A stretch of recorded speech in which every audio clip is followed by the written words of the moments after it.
grâce à la collaboration de tout le monde, Kidal, pour le moment, on peut dire que ça va. C'est pas comme le 11 juillet. Donc, je peux dire aujourd'hui, Kidal, ça va.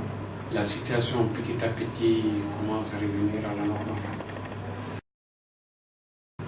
La première rencontre intercommunautaire, ça c'était entre tous les chefs de fraction de la région. Je crois qu'il y a bientôt un mois. Et où tous les chefs de fraction, pratiquement, je dis bien pratiquement, étaient tous présents. Et ils ont discuté de paix. Après cette rencontre-là, il y a eu une rencontre communautaire. C'était un peu la communauté des Iforas. Et il y avait même des Iforas du Niger, de la Mauritanie et tout, il y a eu cette rencontre. Je crois que c'est toujours même dans le cadre aussi de la recherche de la paix. Il y a une autre rencontre, communautaire. C'était à 60 km de Kidal. Donc, ces gens, ils sont en train quand même de se rencontrer. Parce que ça fait bientôt 1 an, 2 ans que ces gens ne se rencontrent pas. Donc, il est bon qu'eux-mêmes, ils essaient de se rencontrer, discuter entre eux et dire les 4 vérités. Voilà. Et donc, je peux dire aujourd'hui, le dialogue est entre même les fractions déjà. Oui, vous savez, dans tout ça, il y a des gens qui ne veulent pas la paix. Parce que la paix ne les arrange pas. Bon, raison pour laquelle ils sont en train de terroriser les populations en lançant des roquettes à des dizaines de kilomètres. Bon, on peut remercier le bon Dieu que jusqu'à présent, les roquettes ne sont pas tombées sur quelqu'un. Mais je peux dire qu'ils sont en train d'harceler les populations et tout.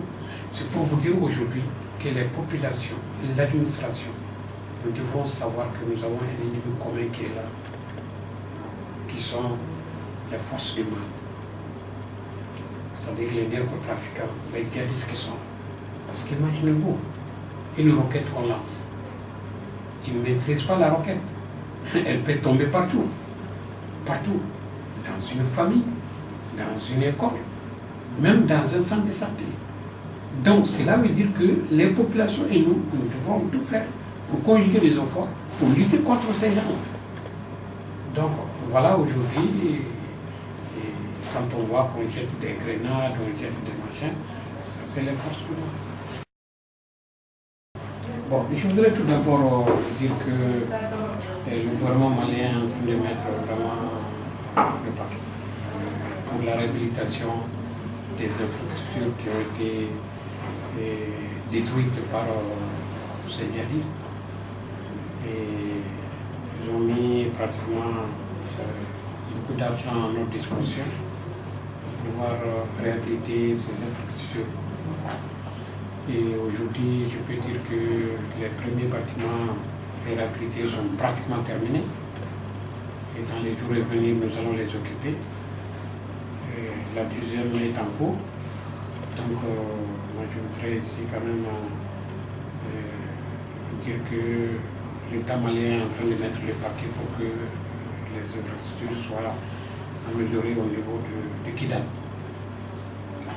Après, concernant quand même notre collaboration avec la ministre Maï Serval, je crois que la collaboration se porte très bien. Et aujourd'hui, la gendarmerie, les forces de sécurité, on travaille avec l'UNPOL au niveau de la ville de Kidal, surtout avec des patrouilles nocturnes. Et je veux vous dire aujourd'hui qu'à un moment donné, on avait pratiquement chaque 2 ou 3 jours, c'est des boutiques qu'on cassait. Mais avec les efforts des forces de sécurité, je veux dire par là la gendarmerie malienne, la garde nationale, la police et l'UNPOL, et je peux vous montrer même un message des commerçants qui nous félicitent pour dire aujourd'hui ils se sentent en sécurité. Donc ça c'est la bonne collaboration entre ces forces-là. Le deuxième aussi, c'est qu'avec les femmes, il y en a des patrouilles à l'extérieur de la ville, bien sûr avec Serval et l'aménagement. Donc disons-nous que les choses viennent petit à petit. Je crois que petit à petit, on va pouvoir cerner le contour de tout ça.